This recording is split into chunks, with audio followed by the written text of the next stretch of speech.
afternoon. Thank you for tuning in to the Government of Newfoundland and Labrador's COVID-19 news conference. I'm Leslie Clark with the Department of Health and Community Services, and I'm the moderator for today's question and answer session. Joining us today are the Honourable John Haggie, Minister of Health and Community Services, who is joining us via Skype from Gander, and Dr. Janice Fitzgerald, Chief Medical Officer of Health. Please stand by. Our news conference will begin shortly.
Leslie, I'm getting that popping again on this end. Okay. Is everyone else hearing it? Yes.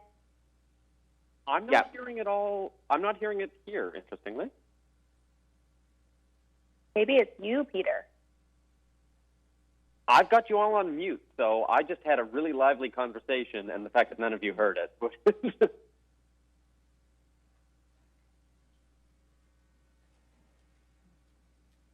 Okay, it's gone now. Weird.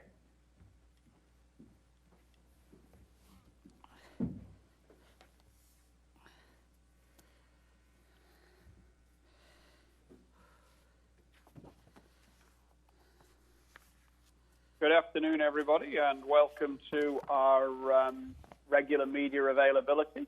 As is usual, I will turn it over to Dr. Fitzgerald to provide her daily update. Janice? Thank you, Minister.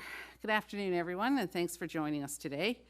Since the media advisory yesterday, we have one new case in the province. This individual is a female between 20 and 39 years of age, and it is related to international travel. There's one person in hospital, and the total number of cases in our province is 395. 383 people have now recovered with 5 active cases, and in total, we have tested 75,973 people. I'd like to address expectations around timelines for vaccine administration. We receive regular shipments of vaccines, and the regional health authorities work diligently to ensure that their allotment is administered as expediently and efficiently as possible while ensuring a quality vaccination program. It is unrealistic to expect that a shipment of vaccines is to be administered within a day or two of its arrival. It is important to recognize that there are significant logistical requirements that need to be arranged, and once the shipment arrives in the province, it is transferred to the regional health authority depot, where it is then distributed to the communities that will be receiving it this week, or that week. The administration process requires protocols such as consent and education. Delivery to rural and remote communities, such as along the coast of Labrador, will take time. Administration in long-term care homes takes time. To date, regional health authorities have completely administered their allotments of vaccines within approximately 1 week of its arrival in the province, which is phenomenal, considering the planning and coordination required. As Mr. Haggie mentioned earlier this week, some regional health authorities are getting more doses per vial than anticipated, which means more individuals can receive their first dose. I know that everyone is anxious for vaccination to happen as fast as possible, and I assure you that is the case. We need everyone to be patient and wait for their turn, based on where they fall in our priority groups. The vaccine will come, but for now, continue to do your part in keeping COVID at bay as we do our part to vaccinate our population. We hear of the tremendous difficulties with COVID-19 the people in other provinces are dealing with right now. Because of our success, we can feel removed from these realities, but nevertheless, they are still there. There are people here at home that are feeling those worries and sadness, and we need to keep this in mind. We do not know what others may be going through, and some days are tougher than others. What we can always do is to be kind, whether that is by offering support or simply choosing not to be unkind to others through social media. We are fortunate with our low case counts, but we all know people who live in other provinces or countries where the situation is very different. We see the social media posts, we hear the news coverage, we talk to others about their stories. It can be a lot to digest. We must be mindful of our mental health and the impact the pandemic can have on ourselves and on our families. So I want to remind everyone who needs this, including our rotational workers and their families, to reach out if you are feeling anxious, sad, or lonely. Help is available. You can call the Provincial Warm Line at 1-855-753-2650. 7 days a week from 9 a.m. to midnight to speak with a trained peer support worker who is there and ready to listen. Mental health and wellness services are also available to you and your family through Bridge the Gap with 2ps.ca, and these age-appropriate programs and services are available locally, confidentially, and free. If you or someone you know are experiencing a mental health crisis, please call the Provincial Mental Health Crisis Line at 1-888-737-4668 to speak with a mental health clinician any time of the day or night.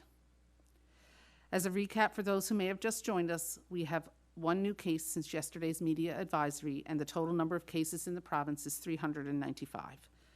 We are so fortunate to have continued low case counts. Thank you all for your efforts this far. We will get there, and we will get there together. So hold fast, Newfoundland and Labrador. Thank you. Thank you very much, Dr. Fitzgerald, and we're now on to vaccine delivery day 31. We have 5 active cases, and our case count per 100,000 is the lowest in Canada. We have done very well, and as Dr. Fitzgerald says, we need to hold the line and continue with the measures that she has provided us with to help us keep things under control. Certainly, vaccine delivery is a hot topic, and really because of the things that Dr. Fitzgerald mentioned, figures that we provide even on the website are simply a snapshot at a moment in time. For example, last night, within the space of an hour or two, we went from having delivered 91% of our Pfizer vaccine to having only delivered 51%, simply because we got a delivery that arrived within the province. And so our aim is to try and reduce the amount of time vaccine spends in the supply chain between arrival in the province and getting into someone's arms. We have made a conscious effort now to administer the vaccine as it goes for people who have not been vaccinated, bearing in mind we're starting still yet with the high-risk groups such as essential healthcare workers, people in long-term care facilities, and isolated fly-in Indigenous communities particularly.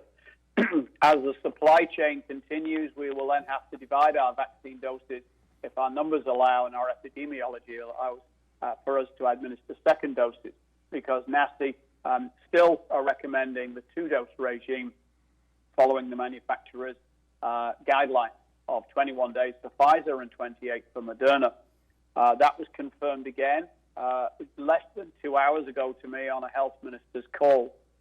One of the things that is potentially going to impact our delivery is news from Pfizer today that because they want to improve their output at the plant in Belgium, which is where Canada gets its supply from, there will be a temporary reduction in the expected dose deliveries over the next 3 to 4 weeks. What that means for Canada next week is that it will receive 195 trays instead of the 214 that were scheduled. The last week in January will be the worst, with only 25% of expected trays being delivered. That's 41 for the entire country.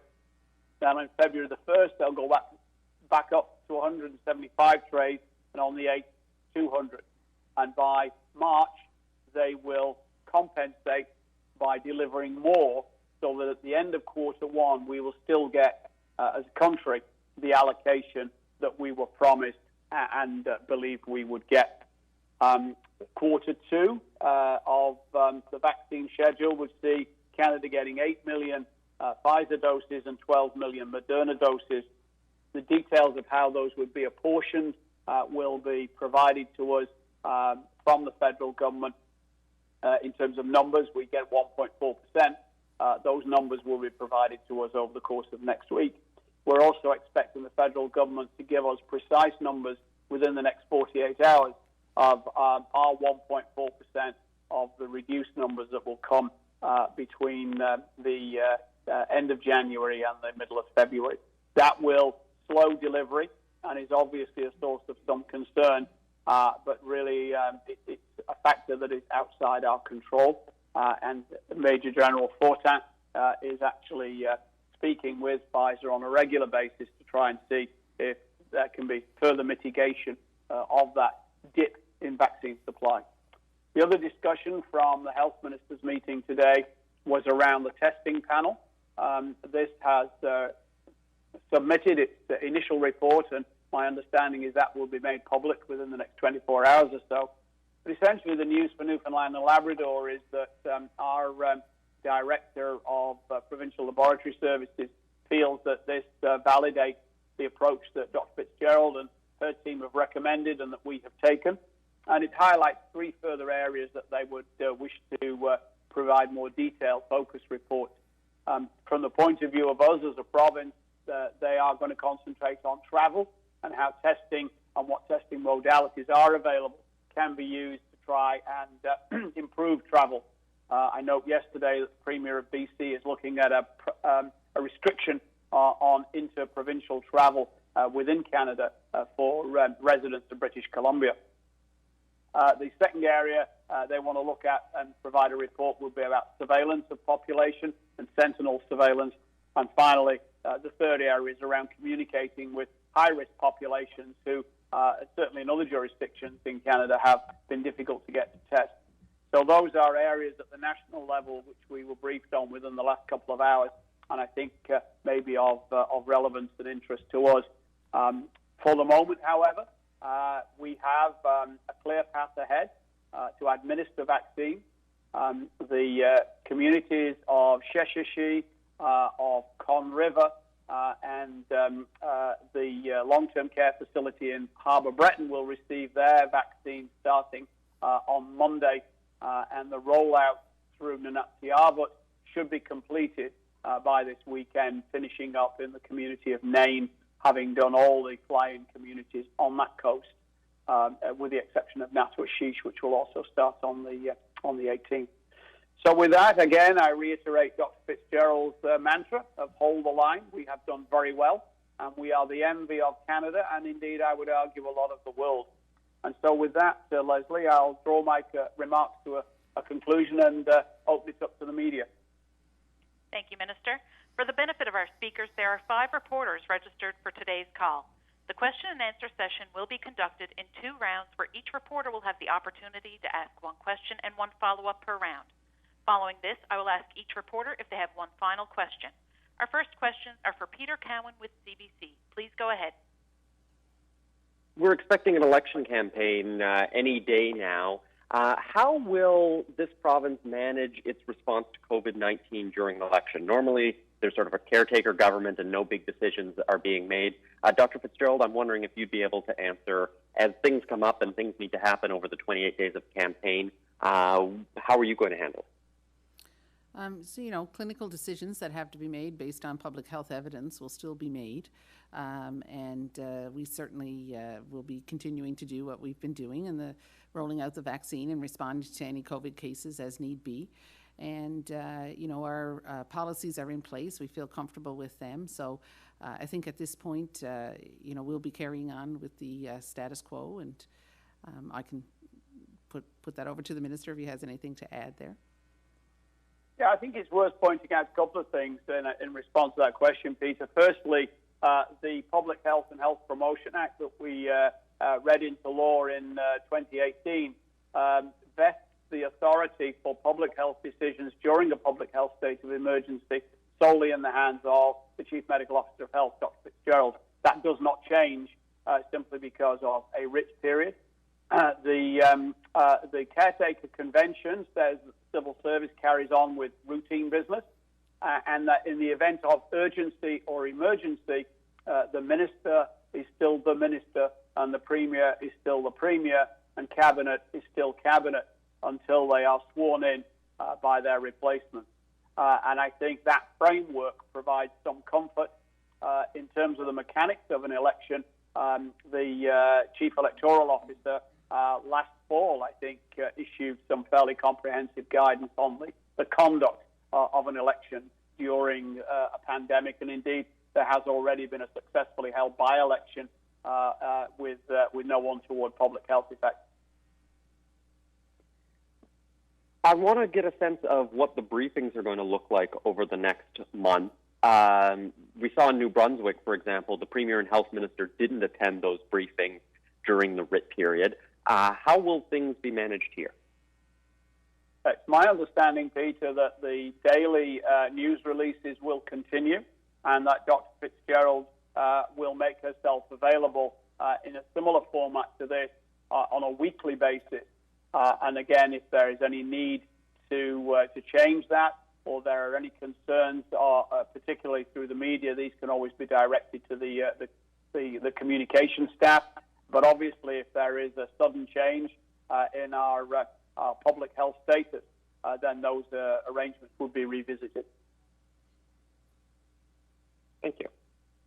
Our next questions are for Kellyanne Roberts with NTV. Please go ahead. Thank you. Minister, you noted that in the health minister's meeting, the change for the vaccine doses earlier in the week, it had sounded like we would be getting more. Can you just go through that again, sorry, what our delivery will look like and what that means for the rollout here? The exact delivery numbers will not be provided to us by the vaccine team in Ottawa, Major General Fortin and his staff, for probably 48 hours. But in broad brush principles, the next week's supply for Canada will be 195 out of 214 trays, so our amounts will be reduced pro rata. And for the last week in January, the country's only going to get 41 trays. So the exact detail of how many doses that will translate into, we should have available early next week for you, and we can share them when we have them. Thank you. And Dr. Fitzgerald, many elders have been reaching out, noting that age obviously is a factor when it comes to vaccinating, and they will likely be either at the end of priority 1 or near the top of priority 2. Many of them wondering how they'll be notified to know that they should be vaccinated and when. Yeah, so as as our plan rolls out, we'll certainly have communications about that and how people will be notified. It'll certainly be through briefings, it'll be through advisories and other means of notifying that. But the exact details are being worked out as we speak. So we'll when we have that information, we'll be passing it along. But it will be a transparent process. And that information will be going out through healthcare providers as well. So, thank you. Our next questions are from Richard Duggan with VOCM. Please go ahead. Across the country, a lot of people have now received their double dose of the COVID vaccine. I'm curious, have protocols been put in place for people who have received both vaccinations and want to travel to Newfoundland and Labrador? So right now, anybody who has received both doses of the vaccine, because the evidence is still evolving and we don't know really what the effect on disease transmission will be, we will only be able to find that out as we have more experience with the vaccine. The public health measures that we have in place will remain in place until we have more information and we have evidence to support being able to lift those measures. So right now, all of our guidance that we have given up to this point about making sure you maintain physical distancing, wearing masks, washing your hands, isolation, all of that will remain in place. And to that point, once again, before on these briefings, we've discussed the possibility of potentially giving out those proof of vaccination cards to those that have received their shots so they can more easily travel, etc. I'm wondering if we can get an update on that. Is that still something that we're considering, and what's the update on that? So a proof of vaccination card, for the reasons I just talked about, would not really be something that would help people travel more easily at this point, because those public health measures would still have to be in place. And again, we don't know what the effect on disease transmission will be. So if people want evidence to say that they've had the vaccine, that's one thing, but how at this point how it will make it easier to travel, and that is not, it's not really clear that will be of benefit. Thank you. Our next questions are from Peter Jackson with the Telegram. Please go ahead. Good afternoon, Dr. Fitzgerald. At this point, do you think the use of campaign buses and live campaign events would be wise in an election, given the potential to spread the COVID-19 virus? So certainly, I think all of the parties are quite well versed and are well aware of what the COVID-19 guidance is and how they best implement that with regard to their own the safety of the people on their staff and the safety of people in communities. So I'm sure that they will have. I have every confidence that they will abide by those guidelines and reduce their risk and risk to the communities as much as possible. Okay, thank you. And just another quick question for you. Ottawa has now given its blessing on waiting up to 6 weeks between vaccine shots. I know you said that that's not something to consider, but has that you changed your mind in any way about holding on to those shots? No. So the statement that the National Advisory Committee on Immunizations brought forward was that they still recommend that that the manufacturer's recommendation for dose interval be maintained as much as possible. That if for logistical considerations, epidemiological considerations, or other reasons that dose had to be delayed, that it could be preferably no longer than 42 days. So that's, so we have a bit of a cushion if something happens that a second dose has to be delayed because of weather or whatever the case may be. But what the recommendation is that we're going to follow, which is to stick as close to the schedule as we can. So what we'll see is us using the doses that come in general, using the doses that come in, and then for the first dose, and then as subsequent shipments come in, we use them for second doses, as opposed to just giving all first doses throughout this first quarter. Of course, with this news from Pfizer right now, we'll certainly have to sit down and regroup and figure out how that's going to impact our delivery program for the next month anyway. Thank you. Our next questions are from Josie Bass with Radio Canada. Please go ahead. Yes, thank you. Actually, my question is related to the last one about vaccines.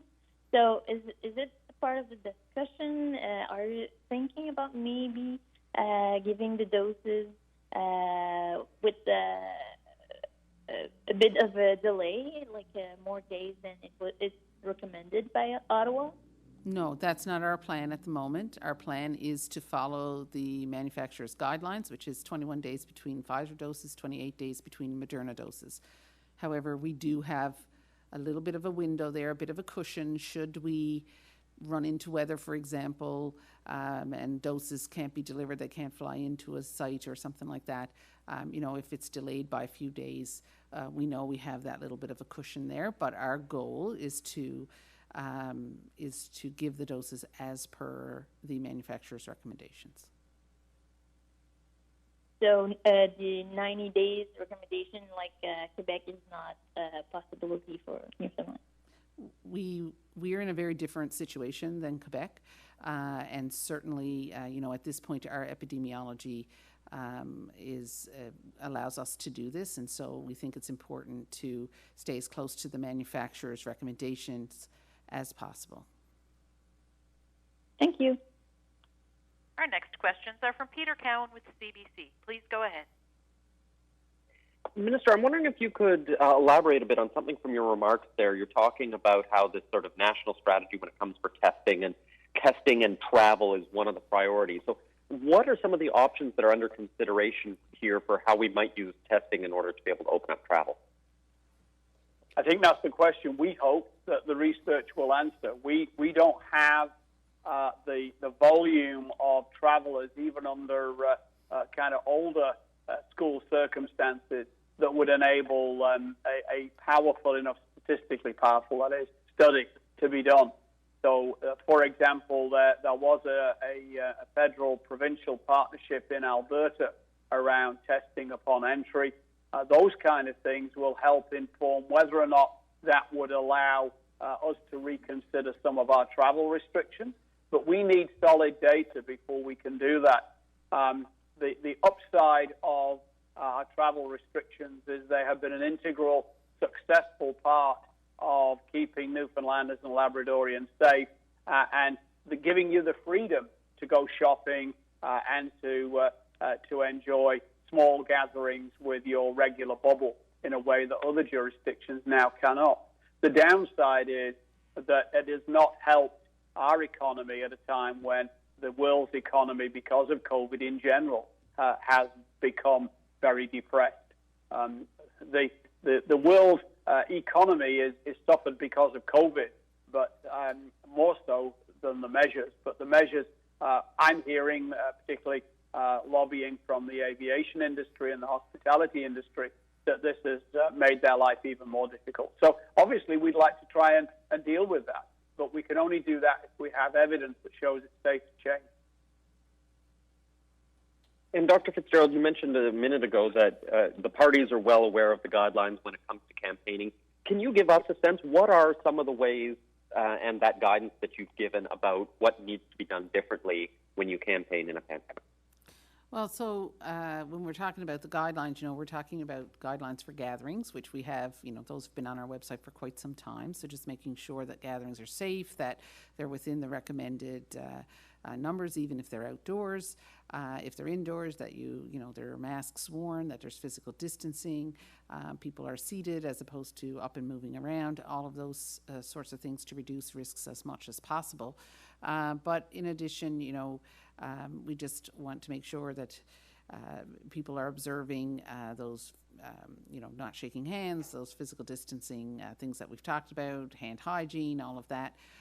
So, it's an amalgamation, really, I guess, of all of, there's no guidelines for elections per se, as much as they're taking the guidelines that are already there that apply to the different parts and the different aspects of election campaigns and applying that appropriately.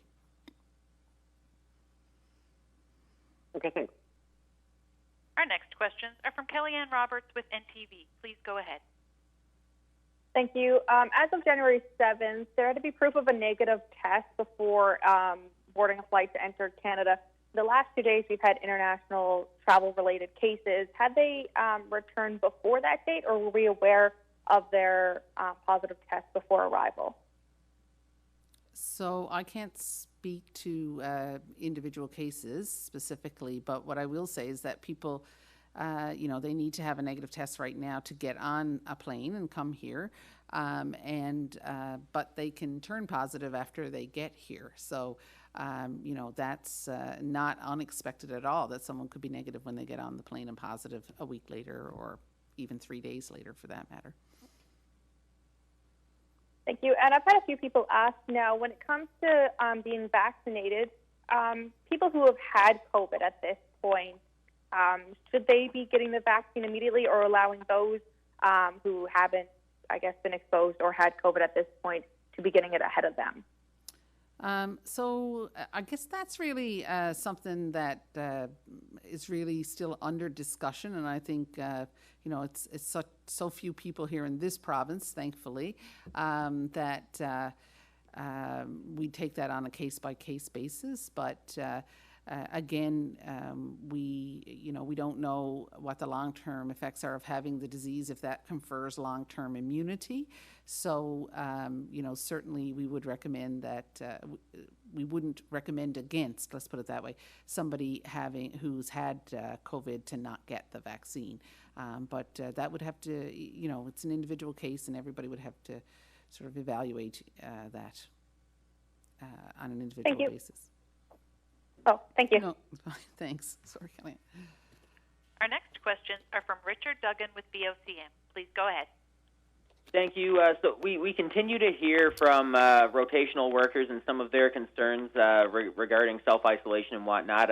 We recently heard from one worker who's wondering why rotational workers from outbreak sites who have received a negative test result and are asymptomatic are required to isolate away from their families for the full 14 days still, rather than begin a modified isolation. So I guess, Dr. Fitzgerald, can you clarify the rationale behind that? So our incubation period is 14 days, and that means that someone can turn positive anywhere inside of that 14 days. We know that people who are coming from an outbreak site are at a higher risk of being exposed to the virus and potentially contracting the virus than those who are not coming from an outbreak site. And certainly we have seen that the majority of our rotational worker cases have been related to outbreak sites. That is the rationale. We've tried to reduce the impact of isolation on rotational workers as much as we can, but we do have to balance, the health and safety of the population with the well-being of those rotational workers. And we've seen numerous other vaccines, or heard of other vaccines now, other than the Pfizer and Moderna, with varying degrees of effectiveness that are trying to get approved for use. How confident would you be in putting a vaccine into circulation that has one of those lower effectiveness rates, say 60%? How confident would you be in putting that into circulation here? So I think a 60% effectiveness rate is better than no vaccine at all. That would be no effectiveness. So, it's our flu vaccine. We see this with our flu vaccines, various years, that effectiveness can be lower than others. It's still, we do still know in the example of influenza that it still reduces spread, and it can be protective. So I think those are considerations that will have to be made as each vaccine becomes available and we have more information about the effectiveness of those vaccines. But it'll be a weighing of risks and benefits, and if Health Canada deems that the efficacy of a vaccine is appropriate, then we will be using it. Thank you. Our next questions are from Peter Jackson with The Telegram. Please go ahead. I think this has been answered in previous briefings, but we've had 3 or 4 cases now of international travel, and can we take from the lack of detail that these cases are not related to each other? I can't go back through all of them now in my mind, but certainly most of the international travel cases that we've had have been, distinct cases. But I wouldn't be speaking from fact at this point, Peter, so I don't think it would be fair for me to say it at the moment. I was just going to say there is one today. So. Yeah. Okay, and the other question was, we are getting less Pfizer vaccine in the short term, but between April and June, we could be getting, by my calculations, I think 280,000 doses over that span of time. Is the province ready to ramp up vaccination? Absolutely. You know, we've given 230 plus thousand doses of flu already. And that was in the middle of a pandemic while we were dealing with outbreaks and everything else. So yes, absolutely the province is ready to deliver the COVID vaccine. We have a fantastic team of public health professionals in each of the regions. We have a fantastic team at the province. We know that we have community partners in our family physicians and our pharmacists. If the need be, that we can call on to help us with that, as well as many other vaccinators out there. So we've no worry and complete confidence in our ability to be able to deliver the vaccine. Just as a reference point there, Peter, last year consistently the Eastern Health Centres, public health centres, delivered over 5,000 vaccines a day, and I don't think the system was particularly stressed. I think the peak we've had in Metro with flu this year, because of the appointment system, on a day may have been around 2,000, but there is scope there to increase that should we have the vaccine supply to do so. That 280,000 increment, we're hoping that we should have some more information over the course of next week as to when that might arrive and what kind of time scale and delivery dates we could expect. But at this stage, I suspect even those numbers would be what the federal individuals would regard as for planning purposes. Okay, thank you. Our next questions are from Josie Basque with Radio Canada. Please go ahead. Thank you. My question is about, if we, in the future, we're having elections, what would be the recommendation? I don't know if someone asked this question before, but what would be the recommendation of the public health about vote? Is it more, what's the advice? Like, are people supposed to vote by mail or by special ballots or anything? So certainly, if the voting process itself, obviously, if you can vote by mail, then that would be great to be able to do that. It'll take away the need of having to attend a polling station. But you know, the elections, Newfoundland, Labrador, have been in discussions and know what they need to do to be able to reduce that risk at polling stations. So there's no specific recommendation by public health about that? The people who are in charge of running the elections have developed plans. We've certainly had input. We've had discussions with them about that, but we didn't develop the plans for the election, no. Okay, thank you. I will now go back to Reach Reporter to see if you have one final question. Peter Cowan with CBC, do you have a final question? I'm good, thanks. Thanks, Peter. Kellyanne Roberts with NTV, do you have a final question? I do. On Wednesday, I had asked if all three of you would be in attendance for today's briefing. Obviously, there is a face missing today. Minister, I'm wondering if you can discuss why the Premier is not in attendance for today's briefing. Honestly, I can't. I only found out kind of by accident shortly before this started. I checked back through Twitter and noticed that it was just myself and Dr. Fitzgerald. So I know as much as you do. Thank you. Richard Duggan with VOCM, do you have a final question? No, that's it for me. Thank you. Thanks, Richard. Peter Jackson with The Telegram, do you have a final question? Yes, just one quick question about housekeeping. The vaccine data on the hub does not include regional breakdown, which I think we were originally promised. Is that going to come, or is that being abandoned? My understanding is that was going to come, Peter. I wasn't aware of that. It may be a glitch, and as I said, we probably would have to tweak it over the course of the first iteration or two. I will go back and investigate. Thanks, Peter. Josie Basque with Radio Canada, do you have a final question? No, that's it for me. Thanks. Thanks, Josie. All right, thank you, everyone. Minister, do you have any final comments today? Yes, thanks very much, Leslie. Just to thank everyone for their interest, and we will keep people informed, and we will plan to see you next week, and who knows what the future holds.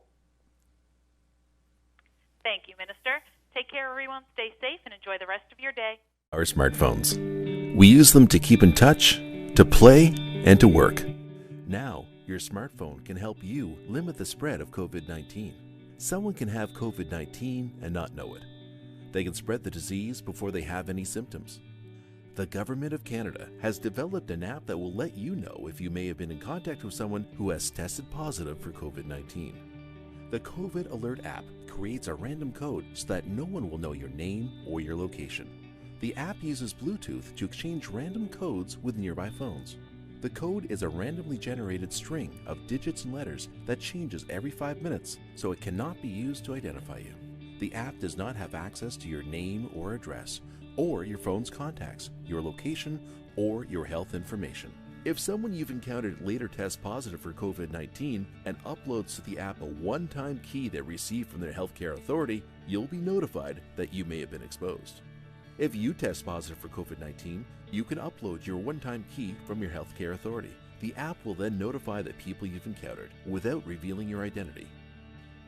You can then take steps to limit the spread of the disease. If you know you've been exposed, you should contact your local public health authority and follow their instructions. Using the app is one more thing we can all do to help limit the spread of COVID-19, in addition to washing our hands, keeping 2 meters apart, and wearing a non-medical mask or face covering when it's difficult to maintain physical distancing. You can do your part by downloading the app today and helping others use it too. The more people who use the app, the better we can contain COVID-19. Help protect yourself and your community. Download the COVID Alert app to help limit the spread of COVID-19. Go to the App Store or Google Play. Find out more at canada.ca/coronavirus. A message from the Government of Canada.